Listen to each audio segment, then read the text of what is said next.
그리고 최근에 빠르게 민주당에서 탈당을 하려 하는 모습을 보이는 의원이 있습니다. 바로 이상민 의원인데요. 어제 채널A 출연해서 이런 얘기를 했습니다. 저도 복잡 미묘합니다. 민주당의 사실은 지금 현역 의원 중에 제가 5선이거든요. 터줏대감이죠. 이런 당을 제가 나간다는 게 참 쉽지 않습니다. 지금은 변질되고 그냥 이재명 사당이 됐고 개딸당이 돼버렸어요. 이 당에서 내가 할 일이 뭔가 그 무력감을 느낍니다. 가능한 빨리 약속한 대로 12월 초 전에 결론을 내리려고 합니다. 저를 반겨주고 따뜻하고 제 정치적 꿈과 이런 걸 펼쳐나갈 수 있는 곳 그쪽에 저는 선택을 하려고 합니다. 이상민 의원님이 오신다고 하면 뭐 저부터 버선 발로 나가서 맞아드리겠죠. 제가 굉장히 존경하는 선배 의원 중에 한 분이시고요. 네네. 지금은 민주당 소속의 선수인데 자유계약 FA 선수가 되시면 뭐 국민의힘이 가장 뭐 역대급 비용을 몸값을 제공하고 모셔올 수 있다 생각합니다. 이현정 의원님, 네. 조정훈 의원이요. 역대급 몸값으로 모실 수 있다라고 얘기했는데 어떻게 보십니까? 이제 이상민 의원이 5선입니다. 네. 이번에 그러니까 내년 총선에 당선이 6선이거든요. 그러면 유력한 국회의장 후보가 될 수가 있어요. 네. 왜냐하면 6선이 지금 거의 없기 때문에 그런 어떤 것들도 저는 포함되어 있다. 아마 이상민 의원도 제가 개인적으로 물어보면 본인의 꿈은 결국 국회의장 한번 하는 거다라는 이야기를 합니다. 이상민 의원이 사실은 이제 옛날 자유선진당에 있기도 했고, 그래서 지금 현재 5선입니다. 그 5선 쉽지 않습니다. 네. 한 지역에서 5선 한다는 거는 그만큼 정적인 판단력 또 지역에 뿌리가 있다는 거 이걸 이야기를 하는 거거든요. 제가 볼 때는 아마 이상민 의원도 여러 가지 판단을 할 것 같아요. 본인이 이 좀 전에 있던 원칙과 상식 여기 모임에 들어가지 않는 것도 제가 말씀드렸듯이 이제 더 이상 민주당이 이 요구해봐자 안 된다. 이재명 체제에서는 안 된다. 그러니까 이 뭐 안에서 그냥 모임 만들지 말고 그냥 탈당해서 뭔가 새로운 살림을 차리든지 뭘 하자. 이런 것하고 그쪽에서는 아니다. 그래도 좀 남아 있다 보자라는 거하고 좀 의견 차이가 있어서 결국 본인이 안 들어간 걸로 알고 있어요. 그럼 저는 아마 이상민 의원은 뭐 거의 결심이 굳은 것 같고 문제는 이제 어느 쪽으로 가야 될 것인지에 대한 문제만 남았다. 그건 아마 조금 상황을 지켜볼 겁니다. 왜냐하면 이제 국민의힘 내부 사정 또 전체 선거판의 사정 뭐 등등을 지켜보면서 아마 본인의 어떤 입장을 정할 것 같은데 어쨌건 이상민 의원의 어떤 걸 쉽게 볼 수 없는 이유는 5선 아무나 하는 게 아니기 때문에 저는 결국 아마 이상민 의원이 정치적인 판단, 이 돌아가는 어떤 판세에 대한 판단 이런 것들을 면밀히 결정을 하고 아마 하지 않을까 싶습니다. 네. 이재명 대표 당내 이런 사정을 모를 리가 없는데요. 지난 수요일 대전에서 현장 최고회의를 갖고 대전 중앙시장에서 시민들을 만나서 의미심장한 얘기를 했습니다.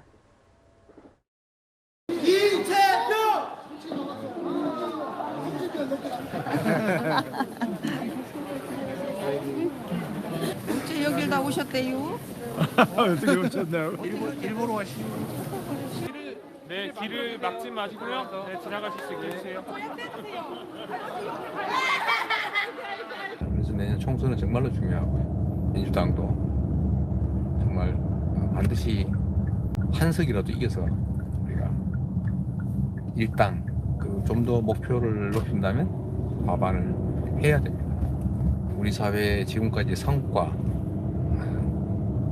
이런 걸 지켜내기 위해서라도 퇴행을 막기 위해서라도 반드시 필요하다. 네, 박성규 의원님, 저 영상 보시고 하실 말씀 있으시다고요? 대전이 굉장히 중요해요. 왜냐하면 지난 총선에서 석권을 했거든요, 민주당이. 네. 그리고 대전 출신이 바로 지금 우리가 얘기했던 이상민 의원입니다. 자, 이상민 의원이 만약에 대전에서 민주당이 아닌 깃발로 나가서 당선이 되면 여러 가지 정치적 파장이 있어요. 그분이 뭐 정치적으로 성공하느냐를 따라서 또 지금 이 대표 얘기를 들어보면 굉장히 겸손하게 얘기를 하잖아요. 지금 160구석이고 범야권이 180석인데 일당하면 좋겠고 물론 뭐 정치인들 저렇게 얘기합니다. 과반을 만들어 주시면 좋겠다. 그러니까 지금 단순 계산해봐도 한 20석을 낮춰잡는 목표를 제시하는 것 같아요. 네. 그러니까 특히 대전을 중요하게 보는 이유가 대전 이 중부에서의 승부가 전체 총선 또 큰 지방선거나 대선의 향방을 완전히 갈랐던 경우가 많습니다. 한마디로 바로미터이고 가늠자이기 때문인데요. 그만큼 이상민 의원의 어떤 탈당과 또 어떤 국민의힘 합류 가능성을 시사한 점, 또 이재명 대표가 저렇게 대전에 공을 들이는 점, 대전이 아마 태풍의 눈으로 떠오르고 있다. 저는 그렇게 봅니다. 네. 고민정 최고위원은요, 비명계와 강성당원들을 아우를 리더십을 가진 사람은 현재는 이재명 대표뿐이다. 이렇게 얘기를 하고 있습니다. 정혁진 변호사님, 그러니까는 민주당을 지키기 위해서는 비명계가 또 이제 이 친명계 쪽을 따라야 한다. 이런 얘기일까요?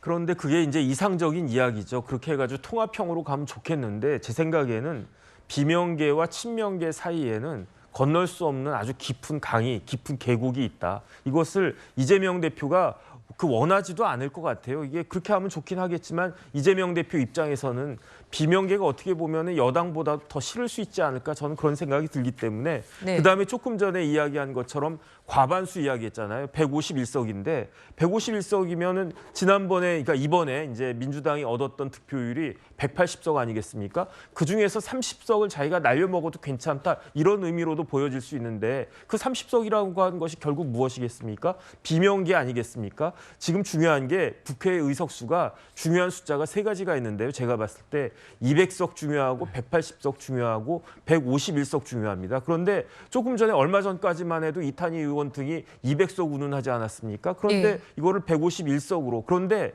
과반수가 또 왜 중요하냐면 만약에 과반이 되지 않으면 방탄이 되지가 않는단 말이에요. 그러니까 최소한 이재명 대표가 원하는 것은 151석이고 그냥 뭐 이렇게 두리뭉실하게 뭐 한 170석 이렇게 얻는 것보다 똘똘 뭉쳐가지고 일치단결할 수 있는 151석을 이재명 대표는 더 원한다고 보기 때문에 저는 결론적으로 고민정 최고위원의 인식은 굉장히 나이브해 보인다. 그렇게 생각이 됩니다. 네, 이재명 대표를 중심으로 내년 총선을 치르느냐 아니면은 또 비명계가 나와서 다른 당을 차리느냐. 지금 시계가 촉박하게 돌아가고 있는 민주당의 모습을 봤습니다.